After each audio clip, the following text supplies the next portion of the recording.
Bonjour, je m'appelle Alexandre Bernard. Et moi Cyril Laforgue, On est actuellement en DUT Génie mécanique et productique à l'IUT de Tarbes. et on va vous présenter le TP du câblage de la perceuse automatique. Le premier câblage que vous allez voir dans cette vidéo, c'est celui des actionneurs, c'est ce qui permet de faire déplacer la perceuse, mais pas automatiquement, manuellement en poussant des boutons poussoirs.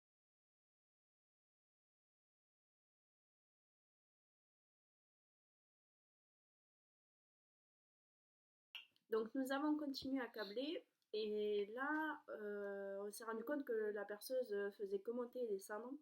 Donc en fait c'est parce que c'est de la logique combinatoire et qu'en fait elle ne permet pas la fonction mémoire.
Par la suite, on a écrit tous les câblages qu'on avait déjà fait, et en continuant le TP, le câblage suivant était pour que la perceuse aille d'un côté, euh, se mette à tourner en descendant pour percer, remonte et aille de l'autre côté pour faire la même chose.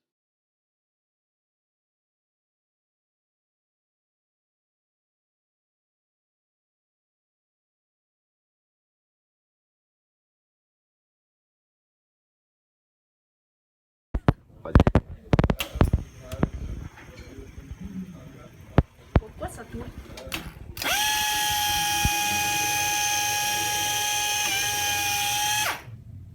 Donc dans le dernier câblage que nous avons réalisé, on a donc voulu que l'étau se referme quand la perceuse va vers lui. C'est-à-dire que si la perceuse est à droite, c'est l'étau de gauche qui se ferme avant que la perceuse arrive à gauche. Et donc après, même fonctionnement que tout à l'heure, donc la perceuse se met à tourner quand elle descend et elle remonte et elle reva de l'autre côté.